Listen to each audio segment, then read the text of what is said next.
and welcome to the Best Reviews channel. I am Mrs. Best. Good afternoon and happy Sunday if you are watching now. Outside of that, shout out to the replay gang and welcome in. We're here to do our weekly review of This Is Polly.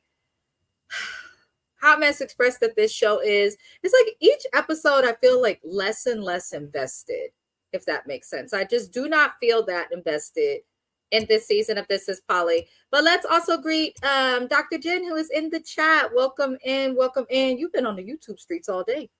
You've been on the YouTube streets all day. I hope you're doing good. I'm always happy to see you, Dr. Jen. The things I'm growing are struggling because we're not getting an actual, like, summer in California. It's cold.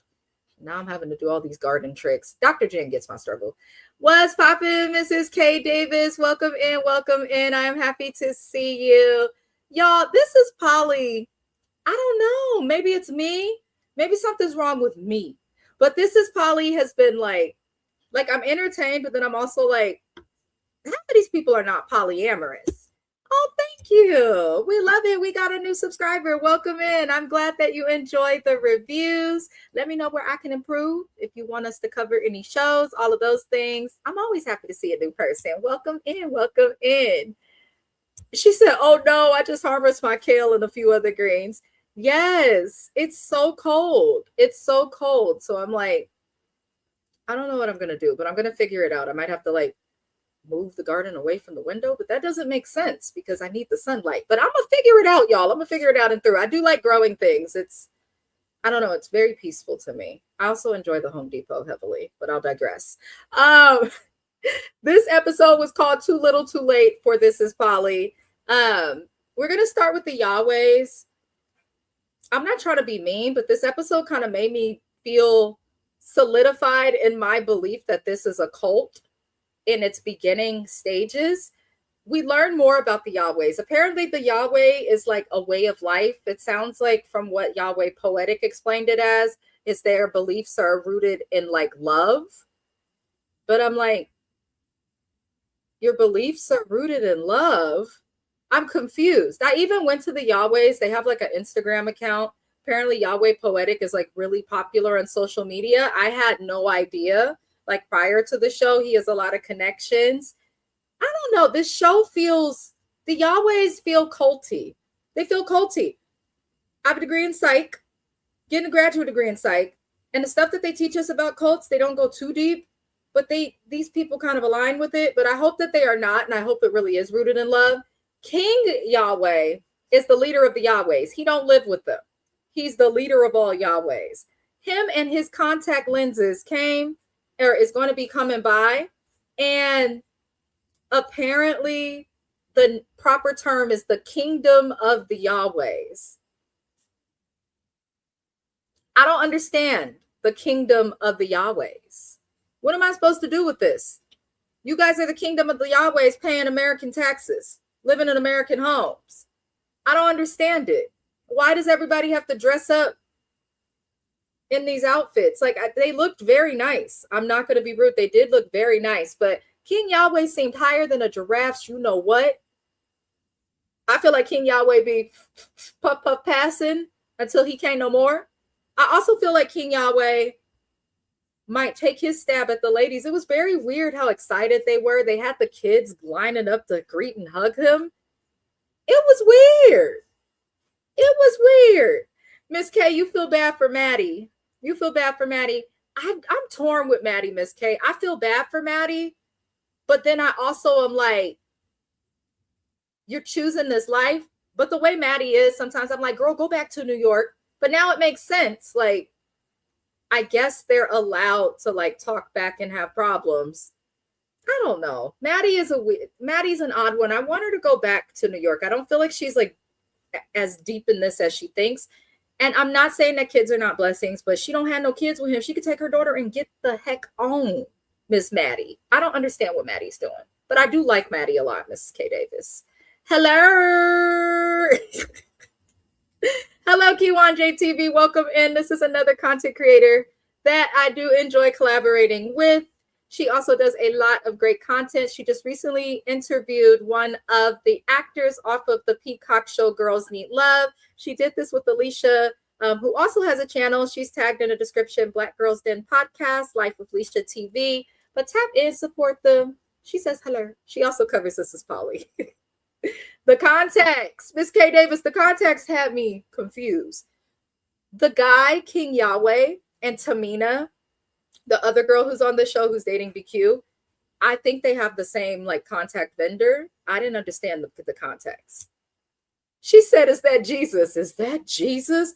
It's the way they were greeting them, making the kids line up. Everyone got dressed in their Sunday best for King Yahweh to show up higher than a giraffe's private part with some contact lenses, hiding the red from his eyes. The contacts were weird. Yes. Not past the duchy. Past the duchy on the left-hand side. Yes, that's what he looked like. He looked like he just get blasted and is like, I got all these kings and queens following me. Like, he looks like the type that get lit and does things. It's given Nature Boy, but like the angelic version, baby. I don't know. It's very strange.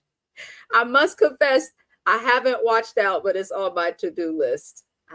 That's okay. He shouldn't have went to the IVF if he didn't want to pay for it. I agree. I heavily agree with that. We're going to get into that. That actually irritated me and made my teeth itch something vicious, because why would you play with a woman like that? Like, regardless of what, like, making a baby is what they tell you from the moment you come out the womb to even at my age, I still hear from my mother-in-law, make a baby. So it's like, it's sad that someone would take you to IVF knowing they can't afford it, knowing they're not in the situation to do it. I was surprised they even went to IVF, considering the fact that one of their kids is fighting for her life in the hospital. But, you know, we had conversations about it yesterday. Yes. Dr. Chin, IVF fruit. I knew what you were trying to say. One of his exes have been blowing up TikTok and giving a lot of insight. Yes, Mrs. K. I saw that. One of his exes, there are two of them actually. I saw a separate one on Instagram, but there are a couple of them. And if you go to the Yahweh's Instagram page, if you look at the posts, they still have some posts from when they had other wives or queens.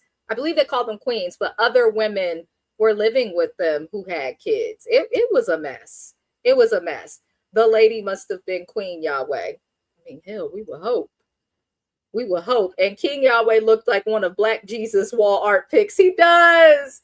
Okay, so in Oakland, back when I was growing up, I'm from Oakland. Shout out to the town. Shout out to the Bay Area. I love y'all and can't wait for y'all to find the channel. But there's an exit, 98th Avenue. It'll take you to the hood, right? They used to sell like carpets and like Jesus pictures and Black art, you know, it was just outside, hung over a gate on an empty wall. But they had a picture of like Black Jesus, and it was always the weirdest thing. But he kind of did look like that, like King Yahweh. So Kiwan is not lying. Shout out to 98 in Oakland. He also did IVF with the ex while Maddie was living in the house. So he's messed up. Oh, wow. Okay, Mrs. K. Davis, where have you been, girl? I'm so glad you're here. What? Oh. These people, they're going to make my teeth and my ass itch. My God. He has an S curl. And then he put the turban on his head. King Yahweh was funny. He was funny. And the unfortunate part is all of the King Yahweh, like he came in with a whole entourage. These are all handsome Black men that, in my opinion, are just looking to find a spiritual way to have a bunch of women that they can sleep with whenever they so choose. Like, what? Like, what are we doing? Yes, please consider liking the channel, thugs. Not with that emoji, Kiwan. Somebody put the chair for Kiwan in the corner, because why do the little emojis?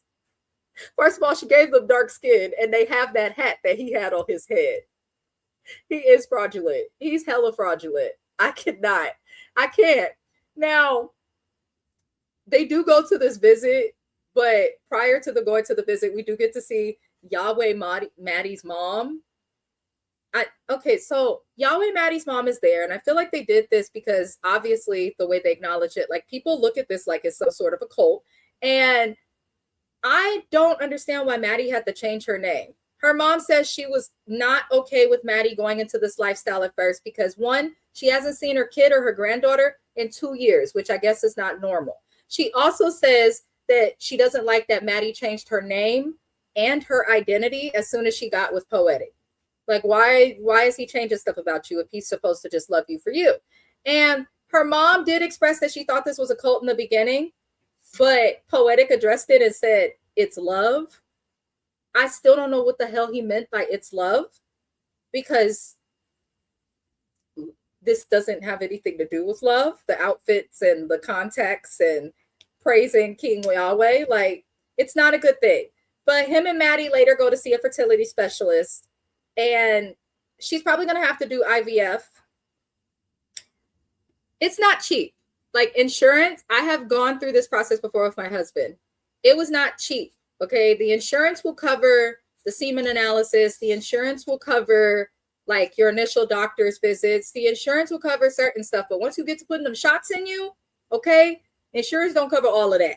Okay. And I had pretty good insurance when I did that. And it's a lot on the body. And then you put all this money out and it's not guaranteed. A lot of the times when people go through IVF, they either get no results or they experience, unfortunately, a lot of failed pregnancies, aka miscarriages. And that could be devastating as well. But overall, it's expensive and hard on the woman. My thing is, why are you fighting so hard to have a baby with a man that already has 14 kids? Y'all all struggling to pay for 14 kids already as it is. You want to add another mouth for y'all to feed just so you can feel more like a woman? Baby, you have given birth to a child already. You are a woman. Look at your child every time you feel like less of a woman.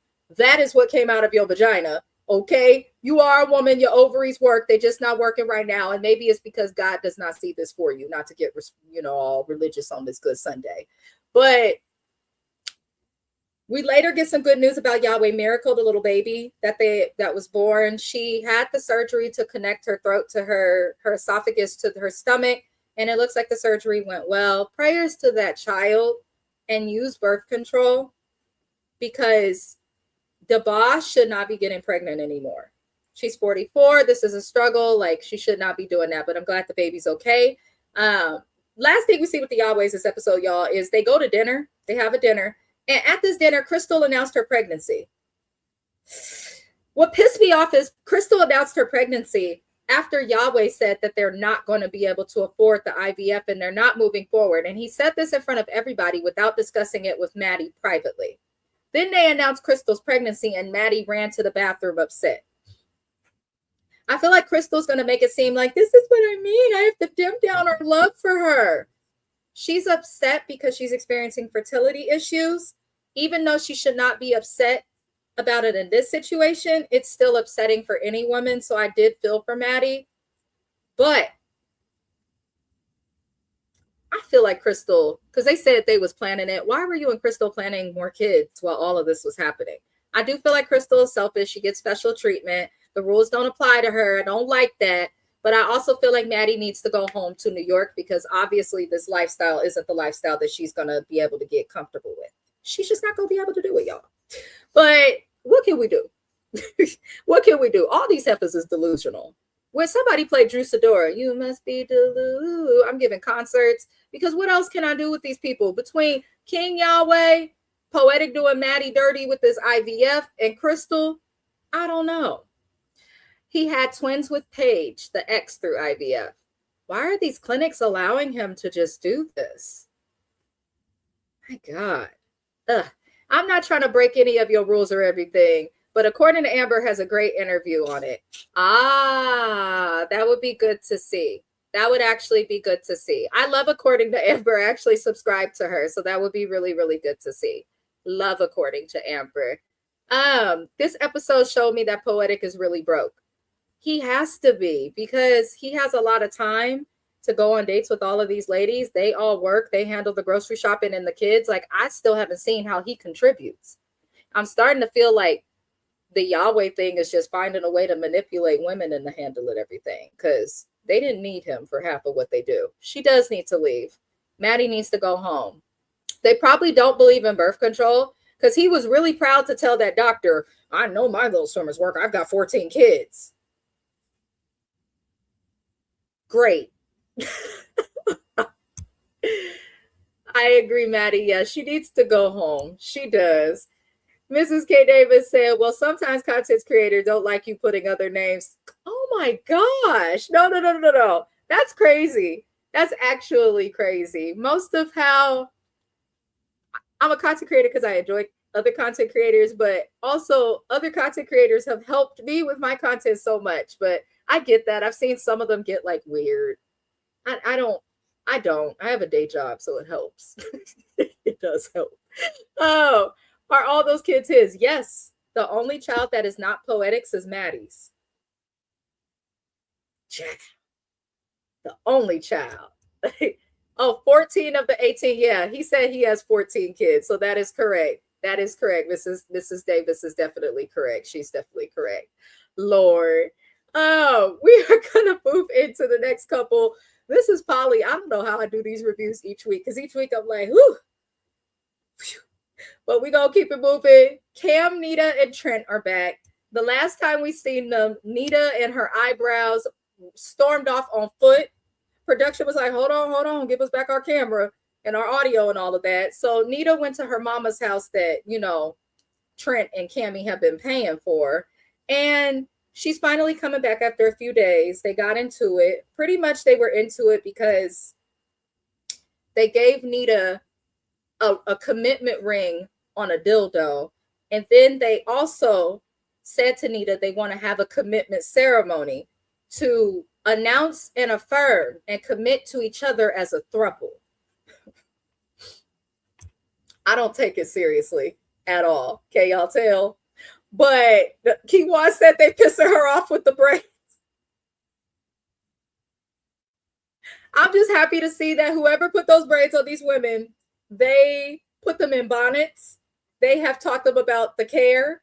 I mean, at least they moisturized and hydrated. I'll give them that. I just don't understand why they have to wear the braids. Like, I don't understand why people who live the lifestyle that Cammy and Trent are living that look like them always have to like turn to Black hairstyles and culture and stuff. Like, I don't understand it, but you know, all right. Shout out to the braider for teaching them, I guess. But Nita's back. She's coming home and they want to talk. And they say that the ceremony is meant to be a public display of their affection to her. And they acknowledge that they understand how difficult it is for her to be coming into their 36-year marriage. Notice they said it's difficult for her to be coming into our 36-year marriage.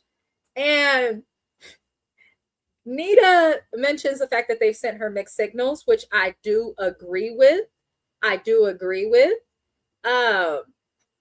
I'm here with Mrs. K. Davis. This is part of what supports Nita's facts as well. They asked their son to officiate the ceremony. What is there to officiate if it's not a wedding? And I agree with this. If I would have been in Nita's situation, I would have thought it was a full-blown wedding as well. I would have thought that also. And I also agree with what Kiwana is saying. Nita needs to make her own money and create her own retirement. Listen, I'm married and I have my own retirement. Okay. Like that, always make and do for yourself. I'm not understanding that part.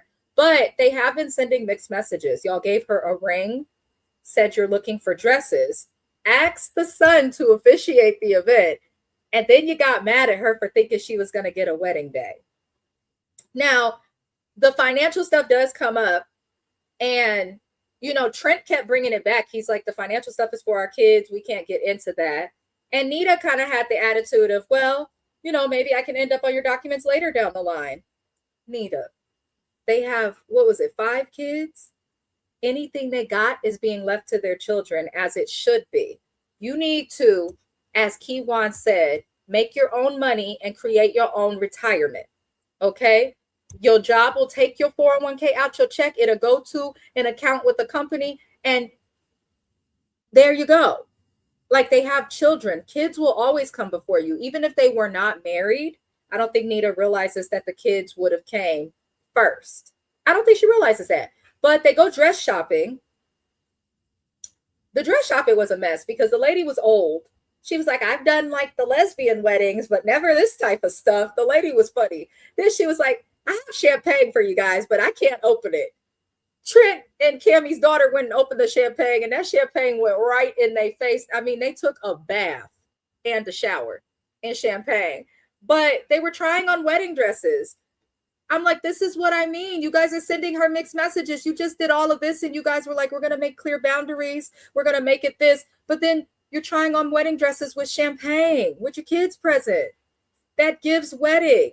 And Nita's like, well, or Cammie's like, well, I didn't get, the wedding I wanted. My mother sewed my dress. We were into church. It's traditional. Just because you went to one of those weird churches where they were overly traditional and you couldn't show a little leg or nothing at your wedding day does not make it okay for you to perpetrate and cosplay like you having a wedding, but then get mad at Nita for responding to that. Like, I don't understand. Like, it's looking like this whole throuple situation, in my opinion, is just so that Cammie can have what she wants. I think Trent's bad and bred, and Cammie just wanted to rebel against the Lord or something.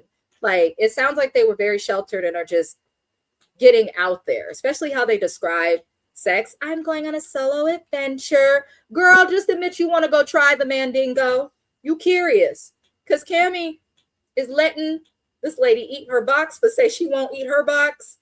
Like, gets real mad when you mention her possibly being a lesbian, but it's like you're in a relationship with a woman. Like, I can't with them, but they're all confused, y'all. They're all confused. Dr. J said Letitia needs a course on having her own IRA Roth. She does. The problem is, will she absorb the information? You can also go do an IRA, Roth IRA, y'all, with your banks on your own, separate from your jobs. Like, people think that the bank is just a place to have our money direct deposited to. They actually still offer banking services that we should all look into. So shout out to Dr. Jen. They want Nita to give up everything while they give her a place to stay. No real commitment and not even eating her box. Listen, that's true. But then I feel like on the other end, they use what they do for her as a reason to get away with like not doing the real commitment and stuff. I just feel like they all went into their relationship with unrealistic expectations. Like, none of these people are making sense. Have an independent Roth account as well. That is right. That is absolutely right. That is absolutely right. I believe I have one with my husband because he had me. I'm pretty sure we did that years ago. I just be focused on my 401k, but I feel like we have a Roth IRA. I'm going to ask him after this because I should know. Oh, Lord. I'm turning into Teresa Giudice. Oh, my goodness. Drop rosé. We're drinking it. Like, that stuff, the way it splashed, like, it was gone. It got on dresses, all the paperwork. I said, oh, Lord. They are playing in her face. They are. Better late than never, darling. I am happy to see you here. I am also doing a live after this video at 4:30 p.m. Pacific Standard Time. Was at 6:30 Central Standard, 7:30 Eastern Standard. Myself, James, Q1JTV, as well as Shayna_MCD will be going on a rant about the polygamist because we were all highly triggered, my darlings. We were also triggered by that show. So tap in. That should be fun. And then later on, my Raising Canaan and the Shy reviews will be dropping as well. I know I am behind, but I've been busy. I'm doing the best I can with what I got. I ain't got much. Who is next? Oh, you had to pick up your roommate. I'm glad you picked them up, though. I am very glad. Don't leave them in the gallows stranded. Marley and Bree. We ain't got much to say on Marley and Bree. So Bree has gotten her divorce papers, and the first thing she did was knock on her pool house that her and her husband work for, that Marley is staying in, to show Marley. Because Bree said, now that I'm divorced, she gonna want me. She gonna want me back. And Marley didn't really care for the divorce papers and explains that she's going to LA. So Marley, she left the divorce papers with Bree. Bree was curious and looked at it. But that's all that happened with them this episode. Is there more y'all want me to discuss? Because I didn't see shit else to discuss. I'm not gonna lie to you. I don't know what more I can talk about or say. They didn't give us much this week with Marley and Bree. Why are Marley and Bree on This Is Polly? Why are Tamina and BQ on This Is Polly? The only consensual polyamory people that are on this show are Cammie, Trent, and Nita. The boring people, Jacob, Becca, and Davis, and the Yahwehs. Nobody else is really living in harmony and poly. Like Tamina and BQ were trying to overcome cheating, and Marley and Bree isn't first of all, Marley's not divorced. Her and Bree were like looking to pimp hoes. It didn't even look like they were being serious. They never found a girlfriend. Like, I don't understand why they're on this show. They're not poly. They're just some freaks, and not freaks like, oh, they're weird, like freaks in the bedroom, like Adina Howard. I want to freak in the morning and freak in the evening. That's Marley and Bree. Except instead of the roughneck nigga that can satisfy them, they want to find a girlfriend. That's all. Shout out to Adina Howard. If you know the song, you know the song. If you don't know the song, you're probably wondering like what the hell I'm listening to. It was from the 90s. Don't judge me, okay? I had the cassette. But yeah, there's not much that happened with Marley and Bree. Like at all. At all. Bree raggedy ass. I'm tired of Bree. I want Bree to take off that wig too. She's stressing me out. She waited too long to file. So I agree. That is true, AB. If somebody is still married when you're dating them, which you shouldn't be dating someone till they're fully moved on. That's just my opinion. But she did take years. It's been 2 years to file for divorce, and Bree has been asking her, after so long, you do got to go do you. But a piece of me also feels like these heifers might end up together. So I just can't. I just can't. Not that's your jam. I love it. AB, I'm telling you. I was telling my husband, I'm like, I feel like I go outside out here and I'll be annoyed. I said, all my people are virtual. I got to get to the East Coast or somewhere so I can get to my YouTube friends.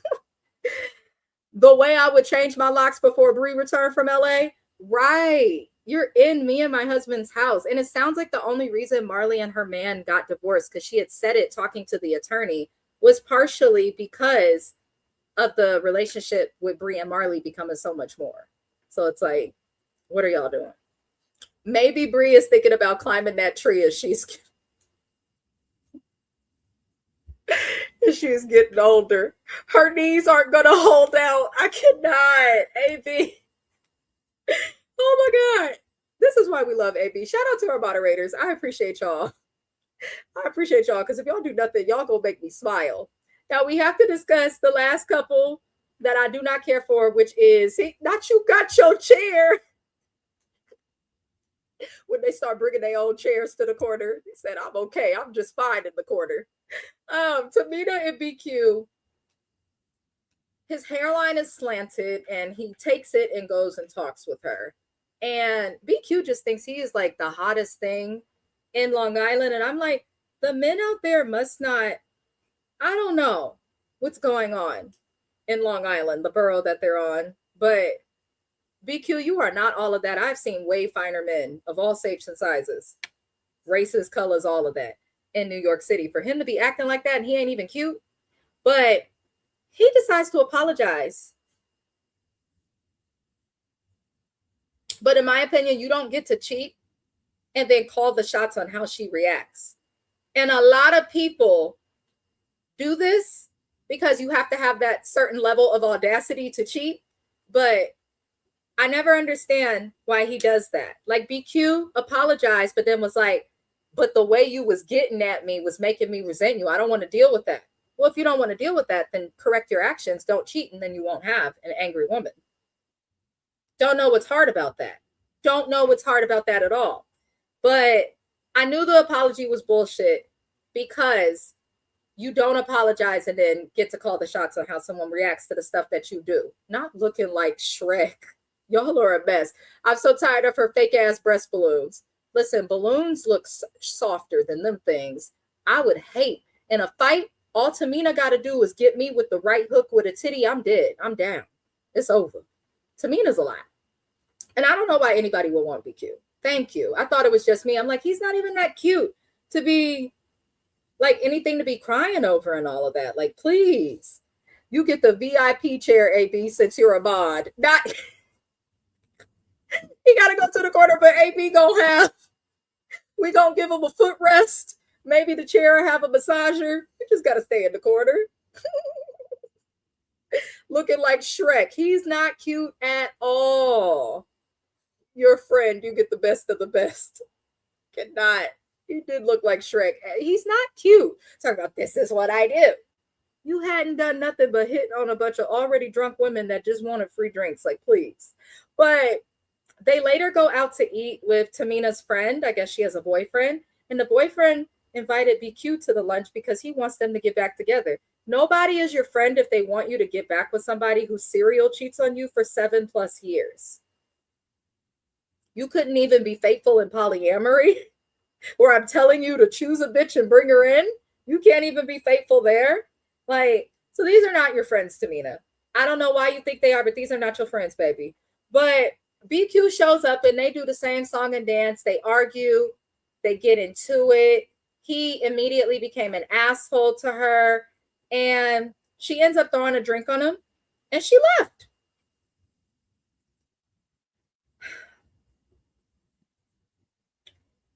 Tamina, you're beautiful without that stiff ponytail in your hair, by the way.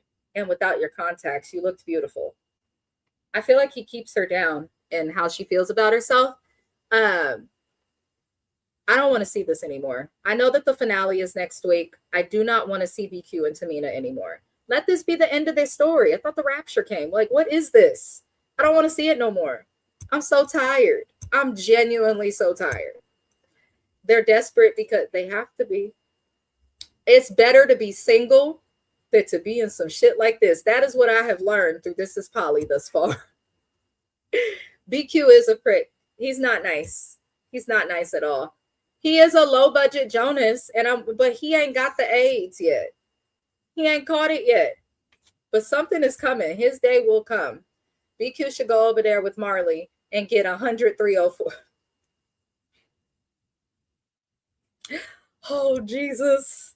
Jesus. I don't like them either. I'm over them. We tired. The people are tired. Let the people rest. Let us rest. BQ like to make her life a living hell. I don't understand it. And then you claim you love her, but this is not love. Like, it's not love at all. Stiff ponytail, LOL. Y'all are tearing these people up. This girl has a full head of beautiful hair, but she puts on the beauty supply ponytail that you be seeing when you walk around the hood. And I just don't understand it. I don't understand it. And she always does it a little bit to the side, like she struggles to get it to clip in. I just cannot. I cannot. Very low budget. Very low budget, okay? Because a good doctor wouldn't do that to nobody's body. They just would not. Y'all, but that is it for This Is Polly. That is it. I feel bad. You know, I have to remember these are people. This is just a piece of their life. I'm sure these people on this cast have more depth to them, I would hope. But you guys are not giving us a good look of polyamory at all. Not he had scratchy, itchy, burning. Oh, Lord. Not when he used the bathroom. He feels things. Lord. And the other three could leave as well. Baka and her. If you do a season 2 of This Is Polly, because the finale is next week, so we're almost done with this show, and I'll be replacing This Is Polly with the show that's called Age Appropriate. It's on WeTV. It premieres on August the 9th. I will be covering that. But if WeTV somehow does a season 2 of this, understand that you need to find actual couples in polyamorous relationships, not people who don't have their third partner and have no polycule trying to figure it out. We did not need Marley and Bree. We did not need Tamina and BQ. Please, WeTV. Please. Like, y'all did too much with this. But I'll be replacing this show with Age Appropriate. I'll also have Fightland coming. It's a 50 Cent produced show that will be on Stars. That comes at the end of the month. Married at First Sight is back. I will have my review up for that sometime tomorrow. That looks good. Yeah, Age Appropriate looks good. I did cover, there was a show, I cannot remember the name of it right now. It was on Netflix about dating of different ages. I did cover that. But Age Appropriate looks interesting. I hope that it goes better than This Is Polly. I definitely hope it goes better than This Is Polly. Hey, Vibe. Hey there. Fightland, I'm ready for that. And I already watched the first episode. Did it come out? When I looked at Stars, it showed the It said the 31st and I didn't have the episode yet. What's going on, Stars app? I'm gonna go check it out because I thought it came out on the 31st. Oh, they're gonna do Married at First Sight different. I'm gonna be watching it after my live with Kiwan and them, so I'm hoping that they're doing it different. But I love Married at First Sight. I've been watching since season 1, back when it was on Lifetime, child. I love me some Married at First Sight. Oh, Married at First Sight you watched already. Okay, that makes sense. But I'm excited, you guys. Let me know if there's any other content you want me to cover. I will see you guys in about 30 minutes. I love y'all. Shout out to the Replay Gang, Thug Life. I hope everyone has a good week and enjoy the rest of your Sunday. See the links in the description for other content creators, and I'll see y'all in a few minutes. Adios.